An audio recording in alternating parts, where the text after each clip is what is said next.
Ward number 3 ની અંદર કોંગ્રેસ પક્ષ દ્વારા ડોર ટુ ડોર પત્રિકાનું વિતરણ કરવામાં આવે છે।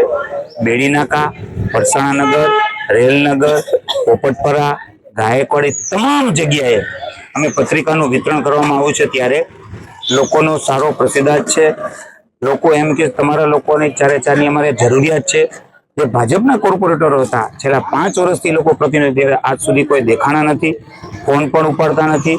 ઘણા પ્રશ્નો છે, સફાઈના પ્રશ્નો છે, ડ્રેનેજના પ્રશ્નો છે, અને ખાસ કરીને લોકોને પીવાનું પાણી જે કોર્પોરેશન જે 30 મિનિટ આપવાનું હોય પાણી, ગંદા પાણીની ફરિયાદ છે। પૂરાપૂરથી પાણી આવતું નથી।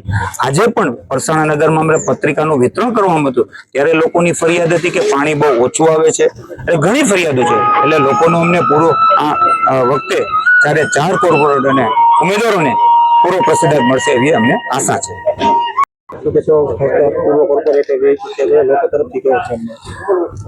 ખૂબ જ સારો પ્રતિસાદ અમને મળી રહ્યો છે। એ લોકો જ સામેથી કહે છે કે ગત 5 વર્ષે તમે લોકો નહોતા તો અમારા કોઈના ફોન પણ ઉપાડ્યા નથી ને અમારે અહીંયા કોણ કોર્પોરેટર છે એનો ચહેરો પણ અમે જોયો નથી।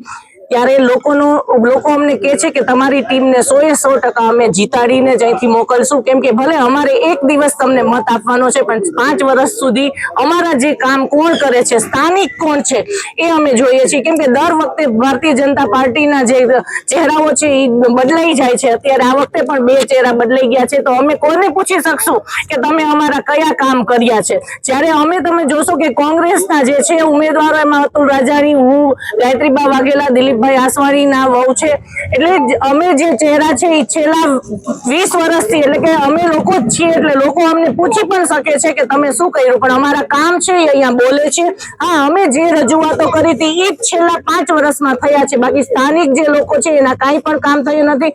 સાથે સાથે વોર્ડ નંબર 3 નો જે નવો વિસ્તાર ભર્યો છે, કેમ કે રાજકોટમાં મોટામાં મોટો જે વોર્ડ છે એમાં એની અંદર બીજો નંબરનો વોર્ડ નંબર 3 આવે છે કે જેની લાખની વસ્તી છે, 71,000 ઉપરનું મતદાન છે।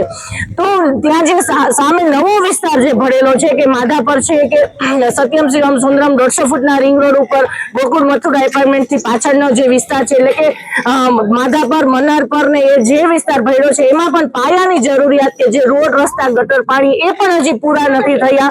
ત્યારે લોકો પણ ત્રાહિમામ છે અને ચોક્કસ લોકો એમ કે છે કે આ વખતે તો અમે જે લોકો અમારું કામ કરે છે, જે અમારા ફોન ઉપાડે છે, જે અમારી પાસે આવે છે એવા વ્યક્તિને અમે મત આપી અને વિજય બનાવશું। કેમ કે સામેની પાર્ટીમાં જે 2 ઉમેદવારો છે એ બિલ્ડરો છે, એ લોકોના કામ કરવા માટે નહીં પણ પોતાના કામ કરવા માટે થઈ અને અહીંયા આવેલા છે। અને બીજા જે છે એમાં તમે જોશો કે એના પતિદેવો જે છે એ ખંડણીમાં જેનું નામ આવેલું છે, આવા વ્યક્તિઓને ભાજપે ટિકિટ આપી છે। અને અત્યારે લોકો પણ જાણે છે કે દરેક જે કોર્પોરેટર હોય કે પછી ડેપ્યુટી મેયર હોય કે સ્ટેન્ડિંગ ચેરમેન, બધા એક સેમાં કૌભાંડોમાં એના નામ આવેલા છે। ત્યારે રાજકોટની જનતા પણ હવે જાણી ગઈ છે કે જે કામ કરે છે એને મત આપશું, નહીં કે ભ્રષ્ટાચારી લોકો।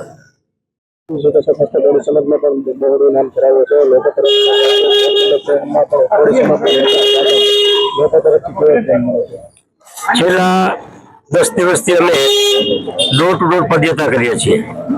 અમારો સમાજની વસ્તી પણ ખૂબ મોટી છે, ખૂબ જાજા મતદારો છે, અને હું છેલ્લા 30 વર્ષથી સમાજની સેવામાં લાગેલો છું। અમે આ જે 10 દિવસ ફેર્યા છે એમાં લોકોની જે ફરિયાદો મળી છે કે છેલ્લા 5 વર્ષમાં જે ભાજપમાં કોર્પોરેટર હતા એને અમે ચૂંટણી વખતે જોયા પછી અમે કોઈ દિને દર્શન કર્યા નથી। અને ખૂબ પ્રશ્નો, રોડ, રસ્તા, ગટર, પાણી, ગટરનું ખરાબ પાણી પીવામાં આવે છે, સાથે મચ્છરનો ત્રાસ, આ બધી જ સમસ્યાઓ જે લોકો અત્યારે પરેશાન છે।